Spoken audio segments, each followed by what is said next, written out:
2012 defense programs, lawmakers will take a procedural vote to move the bill forward at about 11 a.m. this morning.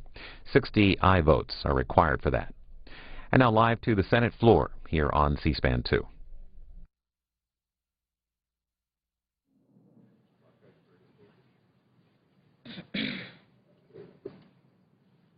The Senate will come to order. The chaplain, Dr. Barry Black, will lead the Senate in prayer.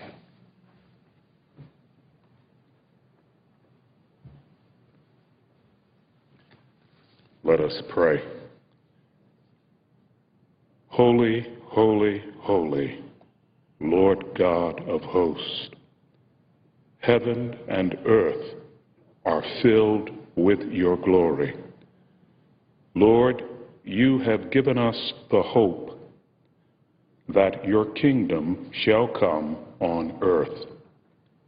Help us to see the signs of its dawning as we labor for liberty.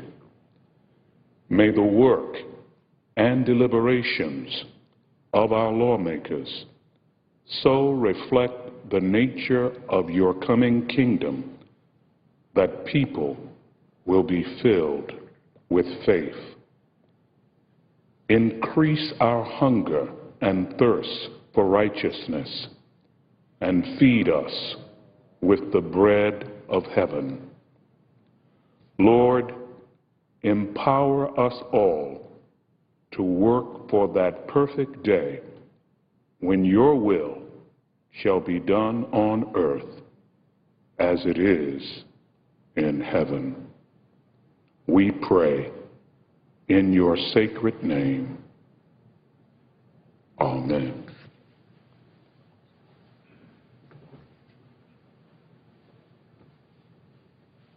Please join me in reciting the Pledge of Allegiance. I pledge allegiance to the flag of the United States of America, to the republic for which it stands, one nation, under God, indivisible, with liberty and justice for all.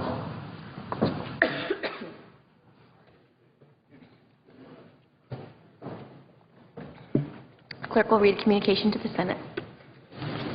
Washington, D.C., November 30th, 2011. To the Senate, under the provisions of Rule 1, Paragraph 3 of the Standing Rules of the Senate, I hereby appoint the Honorable Kirsten E. Gillibrand, a senator from the state of New York, to perform the duties of the chair. Signed, Daniel K. Inouye, President pro tempore. Madam President. Majority Leader. Following leader remarks, the Senate will be in morning business until 10:30 this morning. Following morning business, the Senate will resume consideration S. 1867. The filing deadline for second-degree amendments to the defense bill is 10:30 a.m. today. At about 11 o'clock, there will be a cloture vote on 1867. It's my understanding the vote will be at 11 o'clock. Is that right, Madam President? Senator's It's not about 11. It will be at 11. We'll continue to work through the pending amendments. Senators Levin and McCain are the managers of this bill, and senators will be notified when votes are scheduled.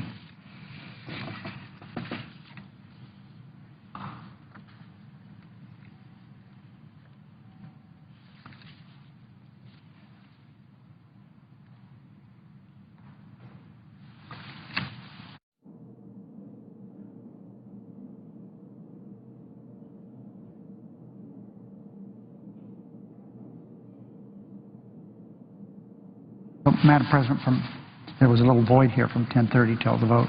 That will be debate time on the motion to invoke cloture on the defense bill. Madam President, Republicans love to talk about taxes. They like them low, we like them high, or so they would have you believe. By that logic, Republicans ought to be lining up to support our payroll tax legislation. Democrats propose we cut taxes for 160 million Americans in every single business in our country. The average American family would save about $1,500. Yet Republicans have appeared out of the woodwork to oppose our plan. They don't like these particular tax cuts because they're paid for, with a small 3.25% surtax on people making more than $1 million a year. But we've learned Republicans only care about keeping taxes low for a very small group of people. This small group is the richest of the rich. So here's the contrast.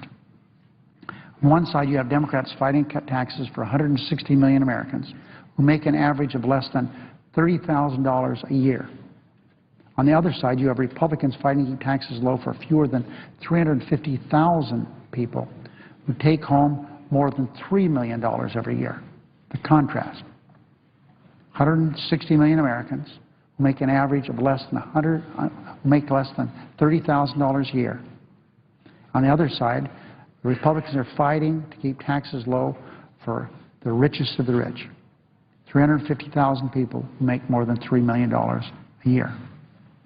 And what's worse, if Republicans get their way, if they're able to give the richest of the rich a pay increase in effect, taxes will actually increase by about $1,000 a year for 120 million American families. Every American family will have $1,000 less to spend on food and clothing and diapers next year, except that 350,000 people. And so Republicans can continue to try to pick people who earn an average of $3 million apiece.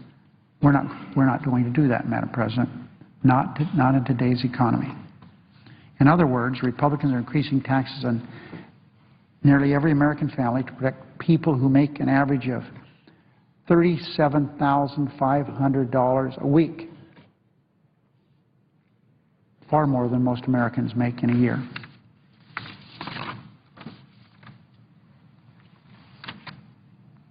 You can take Nevada, you can take Kentucky. Take Kentucky, home of my friend, the Republican leader. There, 2.1 million middle-class workers would be hit with a tax increase if the Republicans block our proposal. In Nevada, we have fewer people than Kentucky, but the same basically applies in Nevada. But in Nevada and in Kentucky specifically, 1,345 Kentuckians who earn an average of $3.5 million each year will be protected thanks to the efforts of Senate Republicans. So why would Republicans throw 92% of American families under the bus, whacking them with a tax increase beginning January 1st to protect the richest of the rich? Why would they do that? It certainly sounds like political suicide, not to mention, shockingly, callous policy. So one might assume there is a compelling reason for Republicans to stake out this seemingly indefensible ground, to take the side of the top 0.2% of the American earners while raising taxes on 160 million others. Here's the reason. They say they want to protect job creators. Of course, that claim is laughable on its face. Our bill would cut taxes for literally every business in America. And 98% of these companies, these firms, including virtually every small business, would cut payroll taxes in half, from 6.2% to 3.1%. I could quote virtually every member of the Republican caucus, all 47 of them, singing the praises of small businesses at great jobs, because they've come various times during this year and previous years to talk about small businesses, what good they do for America, and I agree with that. But you won't get disagreement from Democrats. That's why our bill cuts taxes for every small business in America, including 50,000 firms in Nevada. Yet legislation will cut taxes for 92% of American families, and every single business in the nation, without adding a penny to deficit, may not get a single Republican vote because it would cost a few incredibly prosperous, rich Americans about 2 weeks of pay. And to top it all off, Republicans know the tax increase they're foisting on middle-class families would be devastating for our economy. The Economic Policy Institute has stated that this Republican tax hike will reduce GDP by $128 billion and cost almost 1 million jobs, 972,000 to be exact. That would send our economy back into a tailspin, and it's impossible to tell how long would be our recovery. Republicans often say we can't afford to raise taxes on the top 0.2% of American taxpayers. So I ask, how can we afford a tax increase on 92% of American families?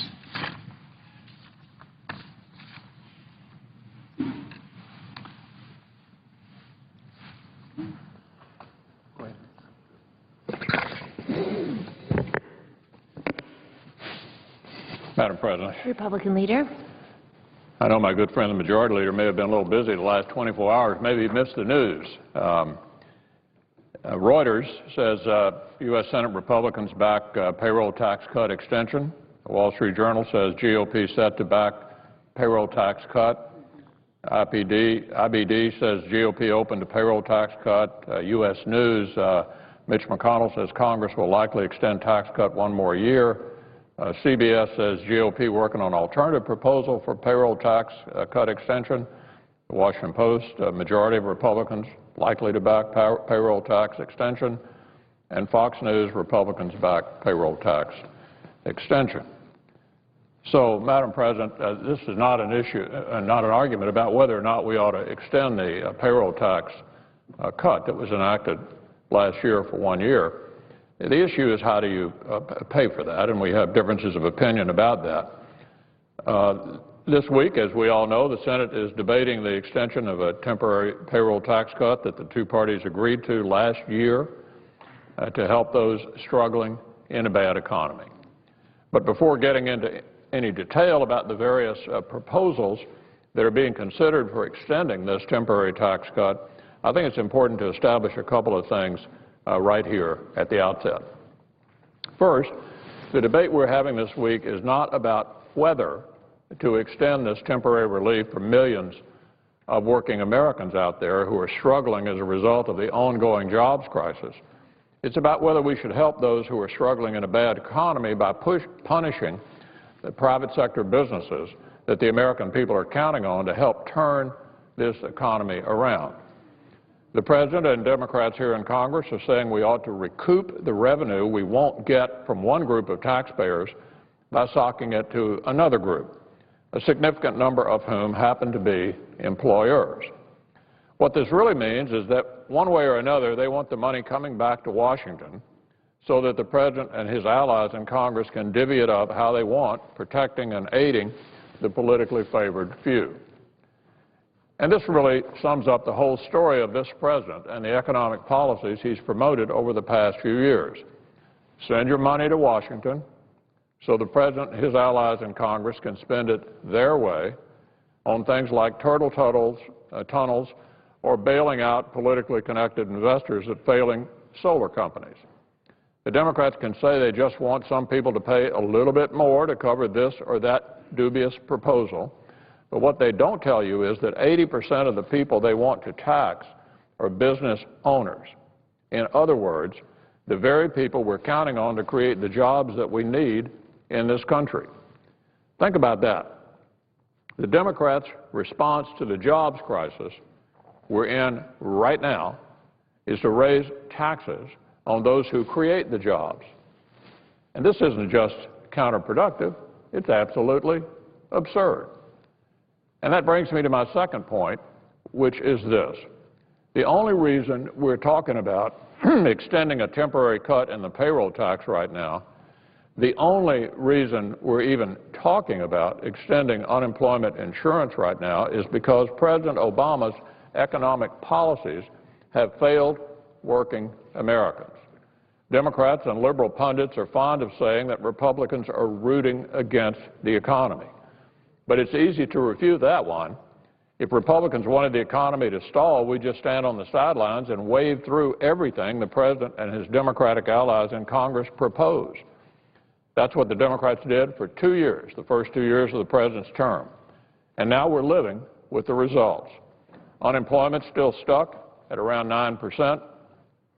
14 million Americans are looking for work and can't find it. Millions more are underemployed or have given up on finding a job altogether. And here we are, 3 years into this presidency, still talking about temporary stimulus measures. So Republicans will put aside their misgivings and support this extension, not because we believe, as the President does, that another short-term stimulus will turn this economy around, but because we know it will give some relief to struggling workers out there who continue to need it nearly 3 years into this presidency. Americans shouldn't have to suffer any more than they already are for the Democrats' failed economic policies. Republicans reject the idea that the way to help people is for the government to write them a check every once in a while or adjust their pay stub at a time of our choosing. We think it's a time to get past the idea that government should be the sole arbiter of people's futures and livelihoods. We need to get government out of the business of picking winners and losers.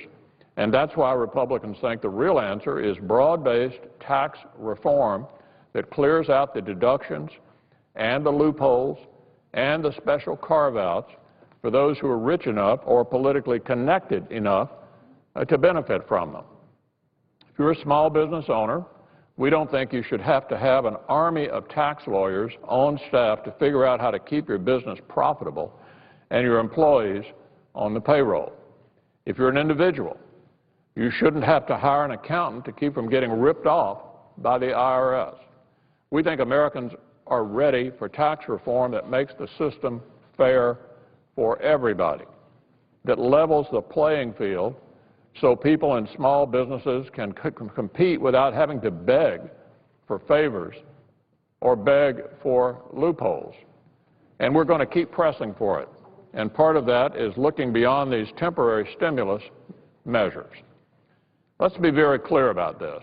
The Democrats' quick-fix approach has failed. Nearly 3 years have passed since Democrats passed the mother of all stimulus bills, and we've got 1.3 million fewer jobs in this country than we had when the president signed it into law. And yet they're still at it. Republicans in the House have passed an avalanche of legislation aimed at liberating the private sector and getting the economy growing again. It all dies at the Senate door. Democrats just aren't interested.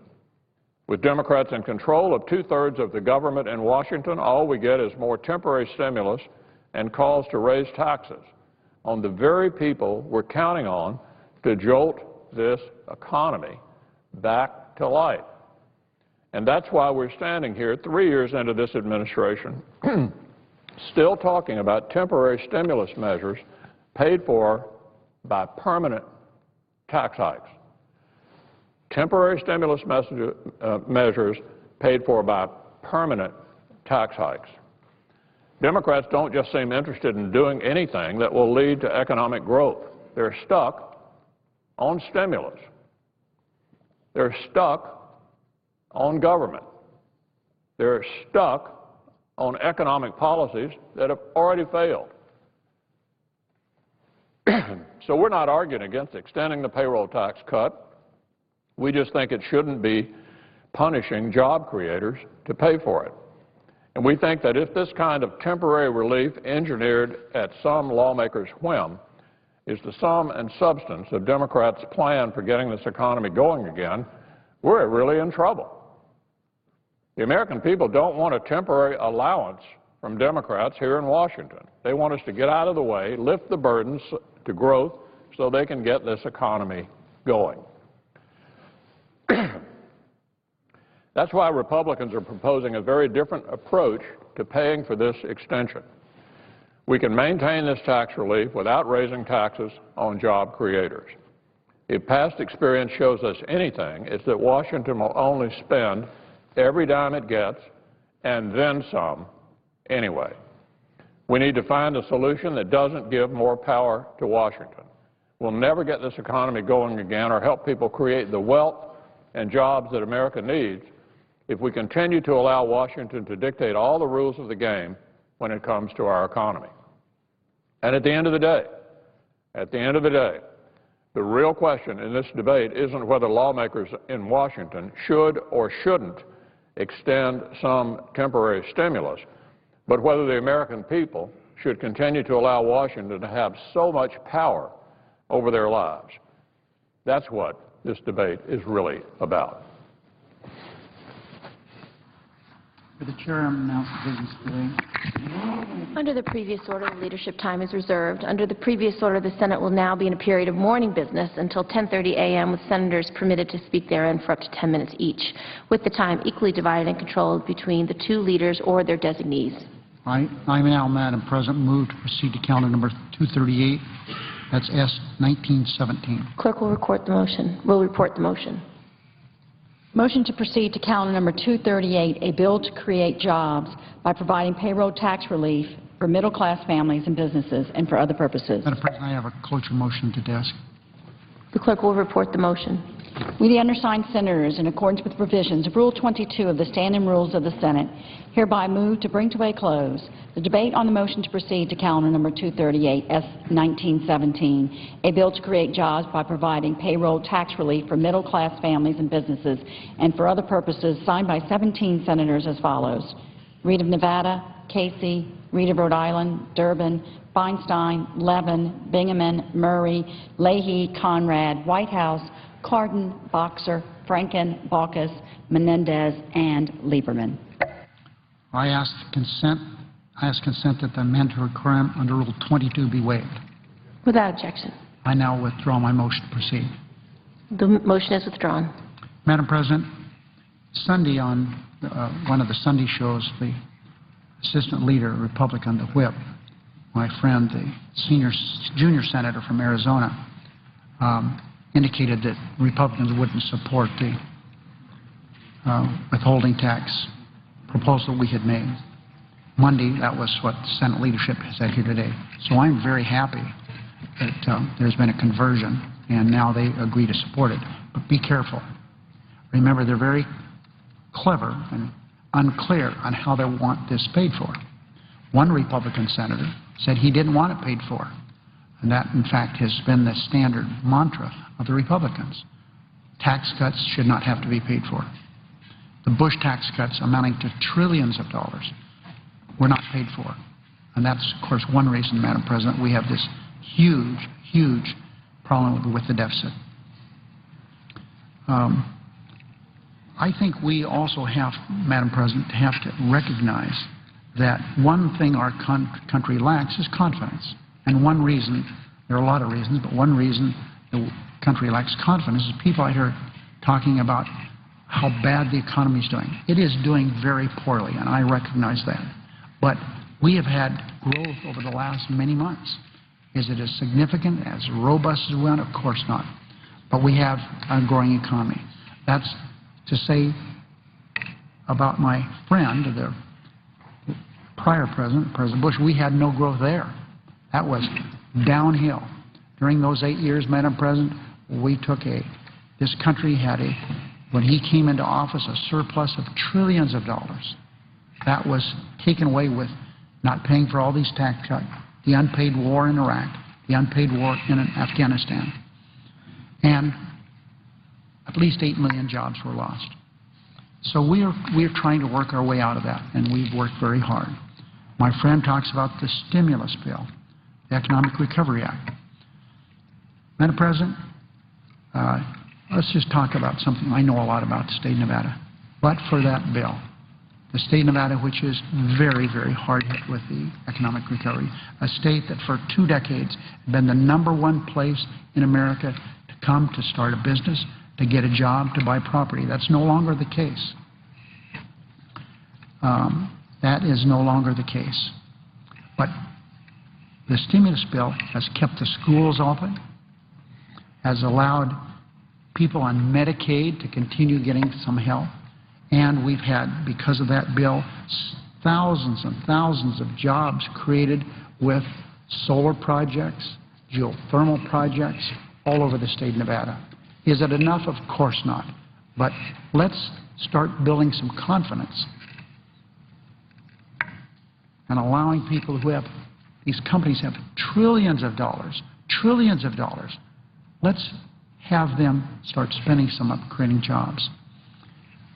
We're for tax reform. I agree with my friend, the Republican leader. We should have tax reform. It's important because the tax code is not working. It's helping the wrong people, and we look forward to doing what we can to work that out. I was hoping that in the super committee that we had, that one of the things they would have is give instructions to the Ways and Means Committee and the Finance Committee to come up with some tax reform that would be meaningful in building the economy even more than we could ever dream. And a lot of that can be done with tax reform, so I acknowledge that. Mr. President, we here look forward to working with my friends on the other side of the aisle.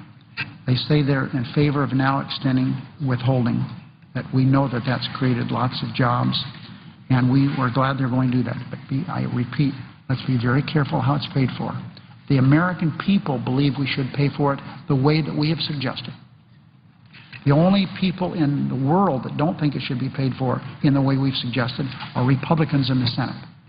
All the polls show that vast majority of Americans believe that the richest of the rich should contribute a little bit to bringing this country out of the economic problems that we have. So I would hope that we can move forward. We're going to have a cloture vote on this matter soon. We got to get work through this very important defense bill, which is to take care of our troops. And one of the managers of that, of course, is someone we look to for guidance with military matters, and that's John McCain, who, as we know, is a certified war hero. And so when that's finished, we'll work this out on the payroll tax. I hope that prior to the cloture vote having taken place, being necessary, that we'll have some agreement on how to move forward on this, because we have a lot of other things to do before the end of this year. There are other tax issues that are extremely important that traditionally have been completed before the end of a year like we're in right now. Madam President. Republican Leader. The last time my good friend, the Majority Leader, and I had a discussion on the floor, he reminded everyone that he would get the last word. And, of course, since he has prior recognition to me, he can get the last word if he chooses to, so I would just remind him of that at the outset. He will get the last word if he chooses to. I will not fight for the last word, but I would make this point with regard to the observations of my good friend. You've just heard essentially the argument going into next year's election. Argument number one is it could have been worse. Now, that's an inspiring message to take to the American people. It could have been worse. You also heard argument two. The second argument goes essentially like this. After being in the administration in power for 3 years, it's, number one, it's George Bush's fault. Among other causes of our current dilemma that have been cited by the President and others, in addition to the previous administration, it was the tsunami in Japan. It's the European debt crisis.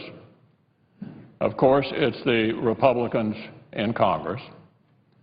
It's those millionaires. It's those people in Wall Street.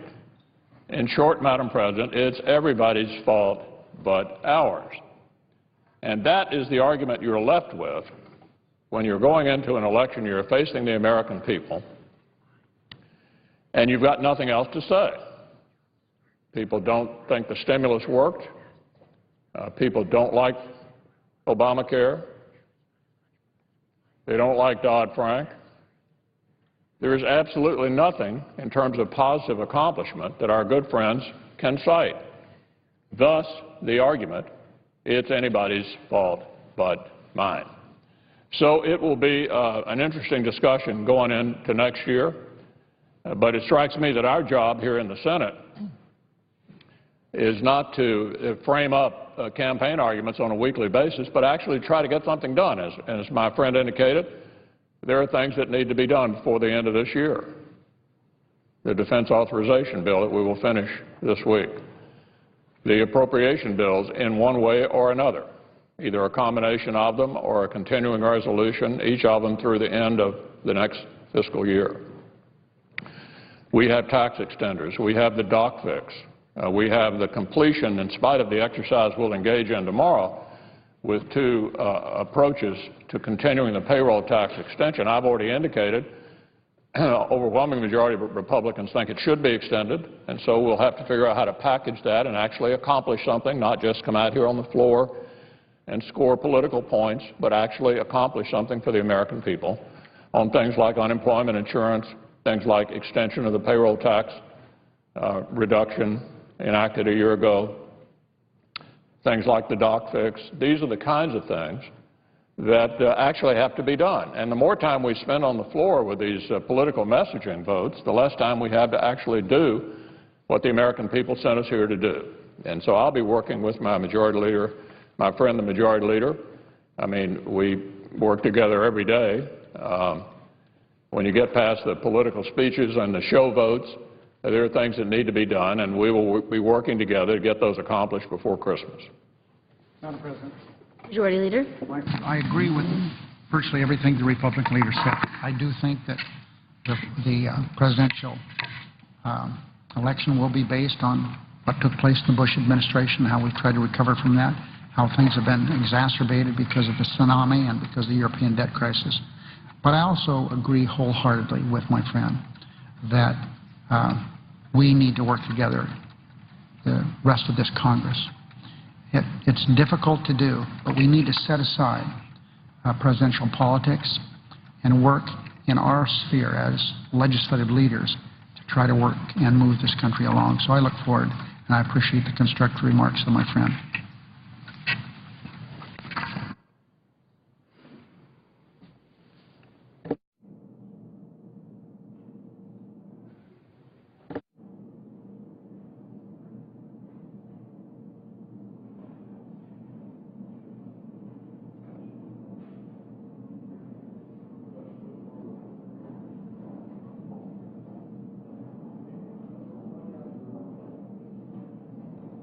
Clerk will call the roll. Mr. Akaka.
by the time it's 11. Okay. What's the parliamentary? We're at a quorum call. I move to suspend proceedings on the quorum call.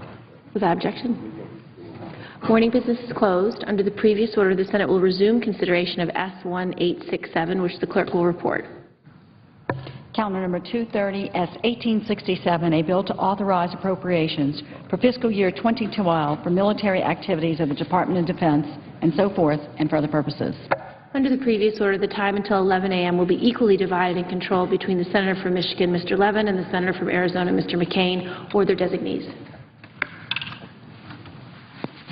I suggest the absence of quorum. Clerk will call the roll. Mr. Akaka.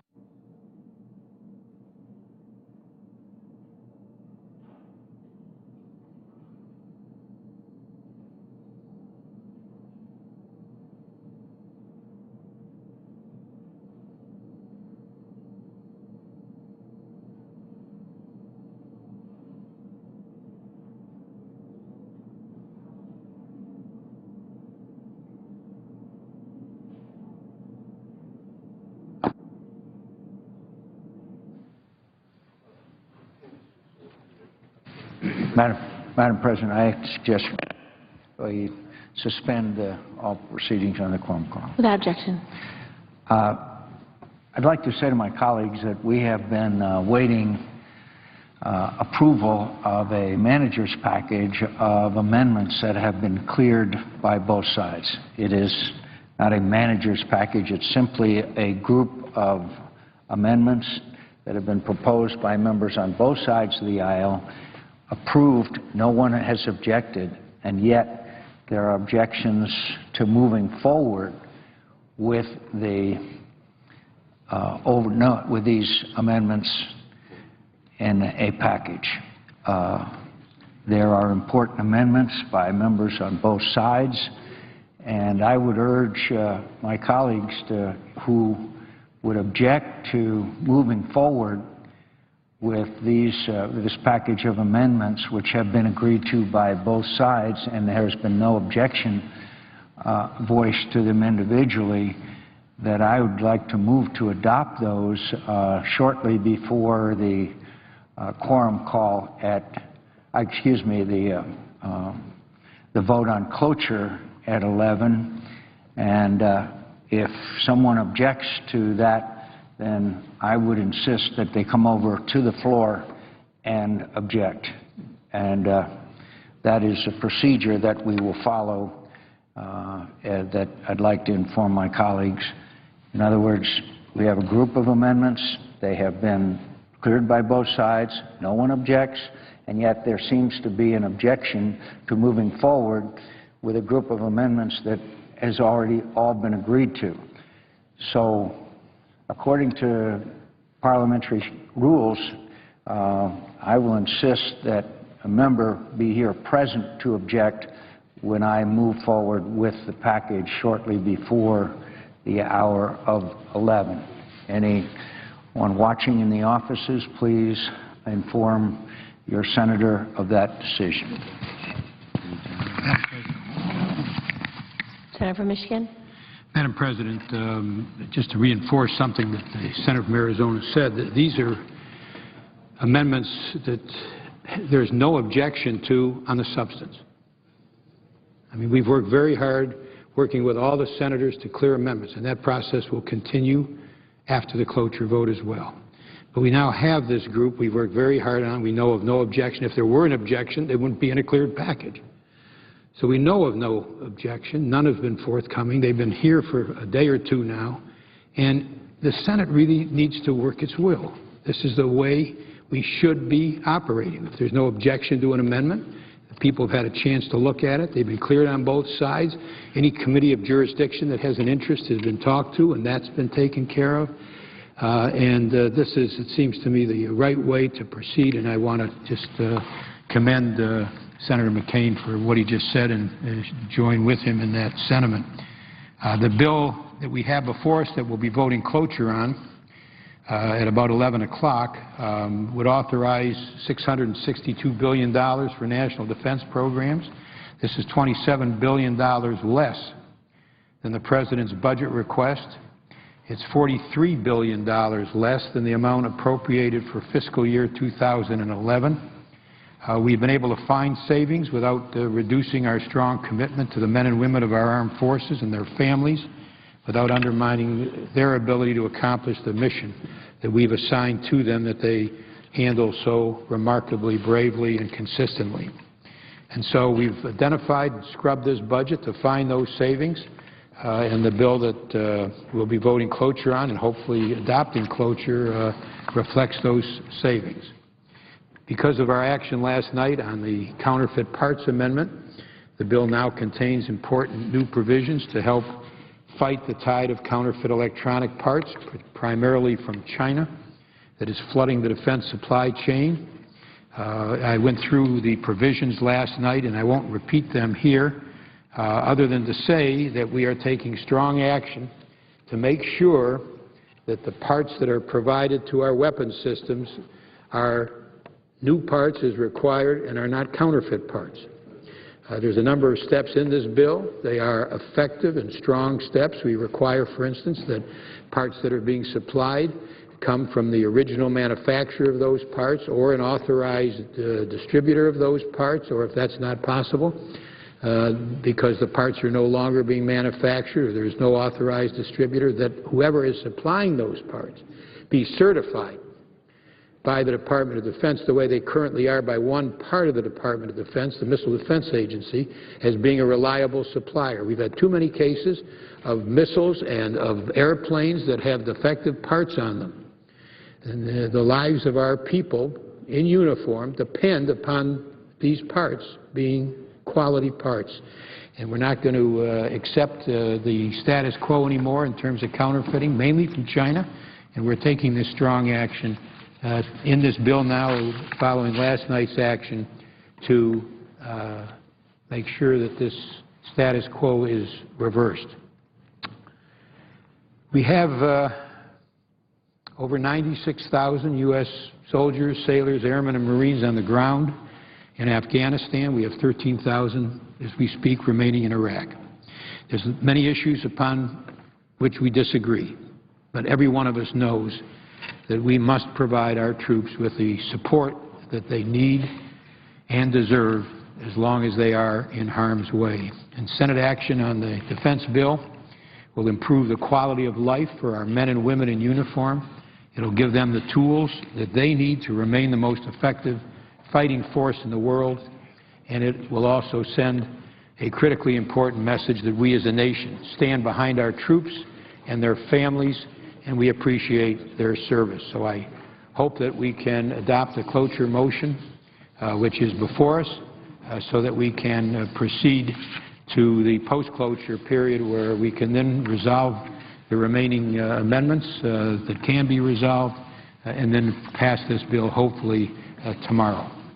But we have a lot of work to do today and tomorrow. We got many dozens of amendments yet to be voted on, disposed of, hopefully cleared in many cases. And with that, I would yield the floor. Note the absence. Clerk will call the roll. Mr. Okonkwo.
Quorum call on the floor of the Senate as senators continue working on Defense Department programs and policy for fiscal year 2012. A couple of minutes away from a vote to limit debate and amendments. About 100 amendments remain, including one calling for sanctions on the Iran Central Bank. The principals involved in debate have been on the floor off and on throughout the morning. They are huddled in the corner on the right side of your screen, and we do expect this vote to get underway in just a moment. The House gavelled in this morning at 10. They are offering general speeches right now. Legislative business will get underway in about an hour. They'll be working on a bill to change rules for unionizing the workplace, and this is in response to a proposed National Labor Relations Board rules. It adds waiting times and a number of steps to be taken before a vote on unionizing. They hope to complete work on that. Members also hope to finalize debate on rules for some other bills coming up this week, including eliminating federal funds for presidential campaigns and curbing federal regulations on small business. You can see the House on our companion network, C-SPAN, and of course the Senate right here on C-SPAN 2.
Senator from Michigan. Madam President,